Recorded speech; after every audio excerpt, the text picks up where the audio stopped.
Estamos ubicados aquí en Ávila, en concreto en el Parador de Ávila, donde todavía a estas horas se está celebrando esta jornada, esta sexta jornada de divulgación Hematoavanza, como he dicho aquí, en el Parador de Ávila, que es el escenario elegido, además un marco incomparable precisamente, en el cual se ha generado un foro de debate y aprendizaje entre hematólogos, periodistas y divulgadores, porque precisamente este es uno de los objetivos principales, divulgar el conocimiento de la hematología. Vamos a saludar ya de entrada a Josune Zubikaray. Hola Josune, ¿qué tal? Hola, gracias por ¿Qué la tal? invitación. La doctora Josune Zubikaray es hematóloga del Hospital Universitario Niño Jesús de Madrid. Y la doctora Josune Zubikaray precisamente ha intervenido en esta jornada abordando la que es, digamos, una de las especialidades en las cuales Josune está trabajando de un tiempo a esta parte, ¿verdad? Estamos hablando, me refiero a la terapia génica. Entonces vamos a empezar, Josune, pidiéndote una definición. No hay que olvidar que estamos, como he dicho, en la línea divulgativa. Queremos hacer difusión de la labor de la hematología en general y en concreto, en el caso de la doctora Josune Zubikaray, de la terapia génica. ¿Cómo podemos definir la terapia génica? Mira, pues de manera sencilla diría que la terapia génica es una técnica experimental, ¿vale?, que trata de utilizar genes para corregir enfermedades. Como he contado, como punto de partida, ¿vale?, Sí. necesitaremos una enfermedad que venga condicionada con una base genética, ¿verdad? Idealmente, un único gen que condicione toda una enfermedad. Sí. Mediante la terapia génica, es decir, una maquinaria, unas herramientas o una tecnología de laboratorio, intentaremos corregir ese gen y, por tanto, como resultado, corregir la enfermedad, ¿vale? Eso sería, de modo sencillo, a grosso modo, lo que sería la terapia génica. La terapia génica como tal es, no sé si definirla como tecnología o como ciencia, es, en todo caso, sea como fuere, relativamente reciente en el tiempo, ¿no? Bueno, los primeros pasos de la terapia génica ya se dieron hace muchos años, ¿no? Más de 2 décadas diríamos, pero en modelos de ratón. Es decir, pues muchos científicos en el país han trabajado en inventar estos constructos que nos dieran pie, lugar a corregir enfermedades. El salto al modelo humano, a los pacientes, es más tardío, pero Sí. ya llevamos años recorridos, ¿vale? Con distintos modelos o distintas formas de hacer terapia génica que han ido avanzando y han ido cambiando esa forma de hacer, ¿vale? Porque año tras año o década tras década hemos ido aprendiendo lo que se podía mejorar y así cada protocolo ha venido para mejorar lo previo. A día de hoy ya es una realidad en los pacientes que se aplica, todavía aún a modo de ensayo clínico, es decir, un modelo ideal, ¿vale?, de investigación en un paciente seleccionado. No es una realidad del día a día que se pueda aplicar a cualquier paciente todavía aún, ¿vale? Muy bien. Estos avances más recientes que se han producido en la implementación de la terapia génica, ¿cuáles de ellos serían los más significativos? ¿En qué apartado se ha avanzado más? Bueno, en el primer punto, en el conocimiento, ¿no? Es decir, esa tecnología, esa técnica, ¿no?, que utilizábamos en ratones y dio paso al modelo humano, se ha tenido que perfeccionar en la propia herramienta, ¿no? Ya he comentado que, bueno, antiguamente, por ejemplo, en la terapia génica de adición, de añadir nueva información, se utilizaban como transportadores de esa información o como vectores retrovirales, que demostraron ser más arriesgados o más poco seguros que las actuales. Por ejemplo, eso fue uno de los cambios. A día de hoy, la mayoría de los protocolos utiliza otro transportador de esa información, un vector lentiviral, que han demostrado ser más seguros. Incluso, a día de hoy tenemos otra forma de hacer la terapia génica, que es que a veces incluso no necesitamos ningún vector, sino que con esas tijeras moleculares que hemos comentado, ¿no?, como es la tecnología CRISPR-Cas9, que fue motivo de premio Nobel hace pocos años, ¿verdad? Sí. Bueno, pues se ha conseguido incluso todavía innovar más esa forma de hacer terapia génica y ya tenemos el futuro también marcado en esa línea, ¿no?, con la edición génica 2.0, que digo yo, en la que no necesitaremos ni tijeras. Es decir, cada vez vamos en un camino más seguro y más eficiente para mejores resultados aplicados a pacientes. En todo caso, a pesar de que llevamos ya, como decía ahora la doctora Yosune, algunas décadas trabajando en el tema de la terapia génica, hablando también, por ejemplo, de las células CAR-T, esto hace un tiempo, en fin, era prácticamente ciencia ficción, ¿no? Es decir, todo lo que se ha avanzado y en las diferentes líneas de investigación actuales, esto, y entendiendo que estamos orientando esta entrevista con espíritu divulgativo, no tanto para los especialistas, que también, sino para el público en general. Este es el papel que jugamos aquí precisamente nosotros, los periodistas. Claro, estamos hablando de terapia génica, por decirlo de manera simplista, manipulación de genes de alguna forma, ¿verdad? Esto esta manipulación realmente no entraña todavía riesgos incalculables. Pregunto, no lo sé, desde el desconocimiento. Exactamente, todavía tenemos que seguir hablando de riesgos asociados, de riesgos potenciales y por eso todavía seguimos estando en un entorno regulado, ¿no? A modo de ensayo clínico, es decir, todavía hay que recorrer más camino para afianzar, para concluir mejor en cuanto a la seguridad, ¿no? Para poder utilizarlo de manera más libremente, ¿vale? En ese camino también hay muchos condicionantes éticos, regulatorios, económicos, es decir, todavía hay muchos obstáculos que saltar, muchos hitos que superar un poco, pues para que esto dé, como digamos, ese salto, ¿no? Porque pues es esa idea teórica, ¿no? de cambiar genes de forma simplista, bueno, pues hay que regularlo, medirlo y hacerlo de forma muy minuciosa para que haya más beneficio que riesgos, ¿verdad? Estamos en ese equilibrio de más beneficios que riesgos, pero todavía hay que hilar un poco más fino para que demos esa luz verde para que esto sea una realidad, ¿no? Del día a día. En esta línea, doctora Yosune, hemos hablado de condicionantes éticos y condicionantes clínicos. Exacto. ¿Cuáles de los dos en este momento tienen un peso específico más importante o cuáles son los más, entre comillas, conflictivos que deberían superarse cuanto antes? Yo te diría que en este momento los condicionantes son clínicos, ¿vale? Y te digo por qué. Porque, bueno, hemos dicho que todavía estamos en formato, en la mayoría de los protocolos, ensayo clínico. Es decir, son pacientes seleccionados. Tienen una serie de criterios de inclusión y exclusión muy minuciosos. No es un paciente cualquiera al uso con esa enfermedad. Es un paciente seleccionado, con una clínica concreta. Lo ético, ya para tener en marcha ese ensayo clínico está muy trabajado. Es decir, por detrás, en la mayoría, en todas las instituciones, en todos los protocolos, hay consentimientos informados, comités éticos que ya antes de ponerlo en marcha trabajan toda esa línea mucho y bien, ¿vale? Para que, bueno, pues en la mejor forma posible se aborde también un poco esa temática. Por eso diría que a día de hoy quizás el condicionante es clínico, porque por este motivo no podemos meter cualquier paciente en esta terapia en este momento, porque viene muy medido. Estamos intentando buscar el modelo ideal para reproducir esa seguridad y eficacia y cuando eso se demuestre, pasarlo a la población común con esa enfermedad, digámoslo así. Doctora, la hematología como especialidad es una de las que más utiliza la terapia génica. Bueno, la terapia génica puede abarcar, ¿no? Más especialidades, o la terapia celular, te diría, ¿no? Es verdad que, bueno, pues la hematología es una especialidad ideal, bueno, pues porque corregimos la célula madre hematopoyética, que una vez corregida, ¿no? A toda su progenie le va a transmitir una información corregida, de modo que va a reconstituir una hematopoiesis o una sangre sana, ¿no? Como podemos ir directamente a la célula madre, eso facilita mucho el trabajo, pero la terapia génica, la terapia celular, bueno, pues es un ámbito que va más allá de la hematología o del cáncer simplemente hematológico, ¿no? Es un abanico que se está ampliando mucho, incluso, bueno, pues en tumores sólidos, ¿no? Diríamos.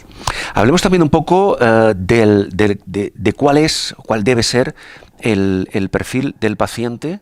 Claro, evidentemente hay diferentes patologías, algunas de ellas entiendo que pueden ser tratadas con terapia génica, otras no, pero así globalmente hablando, ¿cuál sería el perfil del paciente susceptible de ser tratado desde la vertiente de la hematología, se entiende, con terapia génica? ¿Qué características o qué requisitos debería reunir? Exacto. Bueno, en mi campo, ¿no? Hablando de la hematología benigna que hemos dicho, ¿no? De anemias congénitas, sería un poco esa la diana, pero en líneas generales lo que hemos dicho, a día de hoy necesitamos una enfermedad que viene condicionada por la alteración en un gen, ¿vale? Corregimos ese gen en la célula madre y corregimos todo. Es decir, pues a día de hoy abarcamos enfermedades sencillas en ese sentido, un único gen, una enfermedad monogénica que intentaremos recambiar a la información para que de alguna forma se corrija la enfermedad. Eso sería una enfermedad diana. Lo mismo pueden ser anemias congénitas, que inmunodeficiencias, que otro tipo de enfermedades también, pero partiendo de esa premisa, os diría. Sí. La doctora Yosune ha centrado su intervención en la anemia congénita, la utilización de las terapias génicas en las anemias congénitas. Vamos a explicarlo también. ¿Qué es una anemia congénita? ¿Cómo se diagnostica y cuáles son los efectos que produce en nuestro organismo si no es tratada y si no es diagnosticada correctamente, evidentemente? Exacto. Bueno, como bien dice la palabra, ¿verdad? La anemia congénita es aquella anemia que viene condicionada desde el nacimiento, ¿no? Por esa mutación genética que trae, pues nace con una anemia que seguramente, bueno, se pueda clasificar en muchas formas y nosotros hemos hablado de 4 tipos, ¿vale? Pero es una clasificación simplista en la que, bueno, pues hemos querido demostrar algunos resultados. Entonces, esos pacientes, en el caso de que no sean tratados, digamos que van añadiendo daño orgánico del tipo que sea, ¿no? Ya de la propia destrucción de los glóbulos rojos que pueden dejar restos, como en el caso de la trepanocitosis, ¿no? O en la enfermedad de células falciformes que hemos dicho, bueno, pues ese cuadro sistémico que tienen, o en el déficit de piruvato-quinasa, y cómo olvidarnos en la anemia de Fanconi, ¿no? Que hemos dicho que es un síndrome completo, no simplemente una anemia. Entonces, una pregunta, ¿la anemia congénita afecta por igual a hombres, a mujeres? Bueno, pues diríamos que la probabilidad de afectar más a hombres o mujeres depende de la herencia de la enfermedad, ¿verdad? Y eso viene determinado por si está ligado al cromosoma sexual, para que nos entendamos. En el campo y en las enfermedades que hoy hemos tenido la oportunidad de hablar, en principio sería indistinto porque no va ligada a la herencia sexual, por así decirlo. Bien, claro, si hablamos, como lo estamos haciendo, de anemia congénita, es para toda la vida, en principio. Exactamente, es una condición genética que per se nace con ella y en principio convive con ella. Por eso, durante la evolución, pues necesitan tratamientos para poder sobrevivir de alguna forma, ¿verdad? Correcto. Entonces, ¿cómo actúa la terapia génica en los casos concretos, en las diferentes variantes de la anemia congénita? Claro.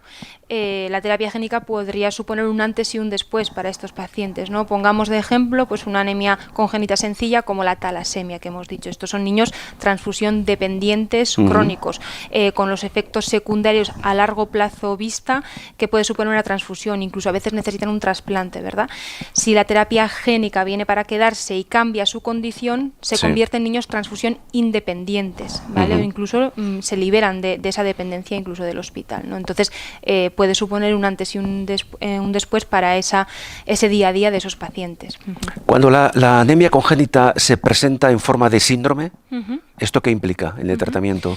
Pues que muchas veces el tratamiento es mucho más complejo, ¿no? Ahí me has dejado pie para introducirte la anemia de Fanconi, que en el título tiene anemia, pero como lo hemos comentado, va más allá de eso. Es un síndrome sistémico complejo que pues en un primer momento nos dirigimos a la anemia o al fallo medular, porque en los primeros 10 años de vida es el primer problema que aparece, pero una vez le solventas eso, esos pacientes, según van avanzando en la edad, van sumando más problemas, ¿no? Incluso tienen mucha más predisposición a ciertos tumores. Por tanto, como el primer remedio que necesitan será corregir ese fallo medular, esa anemia, bueno, pues ahí entra un poco la terapia génica, pero cuando estamos hablando de síndromes tan complejos, bueno, pues el resultado y la intención, ¿no?, de mejorar la terapia génica va mucho más allá.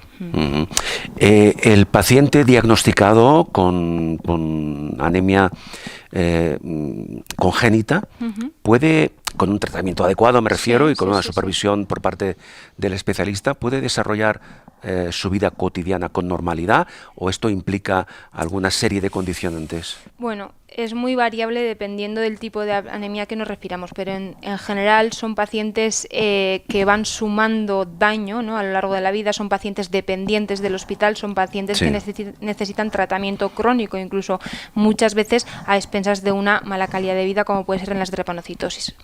Gracias a toda la evolución de la ciencia, ¿no?, de todos estos años, bueno, pues tienen remedios y hay tratamientos que les solventan un poco esos episodios puntuales, pero insisto, siguen siendo pacientes crónicos, ¿no?, de alguna forma. ¿Llegará un día o está muy lejano el día en el cual la terapia génica, en la línea que estamos comentando, y quizá en otras muchas especialidades, y también dentro del sistema público, incluso privado de salud, sea una terapia universal? ¿Eso de qué depende?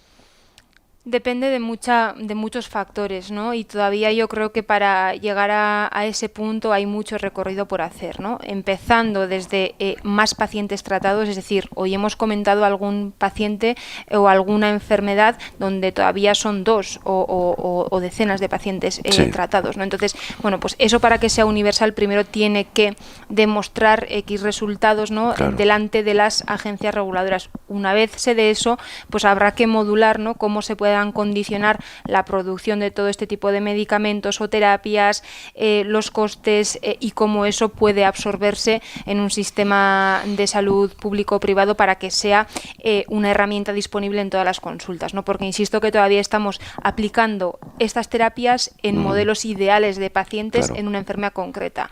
Eso, para que dé salto a cualquier paciente de esa misma condición, de esa misma enfermedad, todavía hay recorrido por hacer. Y a modo de expectativas de futuro, ¿podemos hacer un cálculo aproximado, bajo tu percepción, de cuándo podría llegar ese momento? Lo veo difícil darlo en fechas concretas, ¿no? Lo que sí hemos aprendido, por ejemplo, de los CAR T-cells, ¿no? Que de alguna forma abren el camino en aprender cómo se debe hacer o cuáles pueden ser las pistas para dar ese salto y ese camino, ¿no? Porque desde luego, según lo que hemos visto hoy, ¿no? La terapia génica está demostrando resultados sólidos que ojalá algún día lleguen a consolidarse de esa manera, y ya tenemos algún otro ejemplo, ¿no? de otro tipo de terapias como los CAR T-cells, donde un poco nos enseñan por dónde seguir el camino, ¿verdad? Bien, un par de cuestiones más. Vale. En este momento, a día de hoy, con todo lo que sabemos, con todos los ensayos clínicos que se han hecho, los que están ahora en marcha, con la experiencia de los hematólogos en la aplicación de las terapias génicas, ¿cómo podemos valorar, doctora Josune, la eficacia actual de las terapias génicas? Sobre todo dentro de las anemias congénitas, que es la especialidad que ha abordado la doctora en el transcurso de la jornada. Desde luego yo soy muy optimista y los resultados, a mi modo de ver, son muy satisfactorios, ¿no? Hemos visto realidades en pacientes donde ha cambiado la realidad clínica, el día a día de esos niños, ¿no? Los más avanzados hemos visto las talasemias, las drepanocitosis, todavía con resultados muy preliminares, ¿no? Por detrás hemos comentado el déficit de piruvato quinasa, que es otro tipo de anemia congénita donde todavía hay pocos pacientes tratados, pero con resultados muy prometedores, con normalizaciones de esas anemias, ¿no? Que tienen de base. Y la anemia de Fanconi, bueno, pues ha hecho largo recorrido en modelo humano, ¿no? en las últimas décadas, y nosotros en particular, nuestro equipo de investigación, pues en los últimos 6 años tratando ya pacientes, donde hemos aprendido mucho para un poco consolidar esos resultados que espero que en el futuro todavía se puedan incluso mejorar. Por lo tanto, en definitiva, los resultados son positivos y han de ser más positivos de aquí en unos años. La doctora Josune Zubikaray ha participado precisamente en esta jornada aquí en el Parador de Ávila, como antes apuntaba, una jornada con el objetivo principal de divulgar el conocimiento de la hematología, de la hemoterapia, desde el punto de vista, digamos, periodístico, que somos un eslabón en la cadena que también sirve para que la difusión alcance al máximo número posible de personas. ¿Cómo ha sido la experiencia de Josune Zubikaray en esta jornada, y sobre todo desde el punto de vista de las nuevas generaciones de hematólogos y hematólogas, porque Josune es una doctora muy joven y de alguna forma pues está incluida en este concepto de las nuevas generaciones de hematólogos y hematólogas? ¿Qué percepción se lleva la doctora Zubikaray de esta jornada? Bueno, para mí ha sido una jornada maravillosa, ¿no? Y te diré porque es un formato poco habitual, ¿no? Para el hematólogo al uso, que estamos más acostumbrados a formato científico de charlas, ¿no? Ya eso mismo te saca un poco de tu zona de confort y tienes que reinventarte en ver cómo darle visión a esto que tú haces y que tanto te apasiona, ¿no? Porque para la población general seguimos pensando que la hematología es una de las grandes desconocidas, ¿no? Quizás porque tiene o poca visibilidad o porque por lo amplio que es, pues es difícil de entenderlo y de visualizarlo, materializarlo de alguna forma. Me parece que estas jornadas y vuestra labor de los divulgadores, de los periodistas, es fundamental para que nos ayudéis, ¿no?, a acercarnos más a la población general. Así que vamos, en definitiva el balance es muy positivo. Doctora Yoshune Zubikaray, muchísimas gracias por prestarnos unos minutos de su tiempo y muchas felicidades por esa intervención, por esa ponencia y por formar parte de esta 6ª jornada de divulgación Hemato Avanza aquí en el Parador de Ávila. La doctora Yoshune Zubikaray es hematóloga del Hospital Universitario Niño Jesús de Madrid. Gracias de nuevo. Gracias.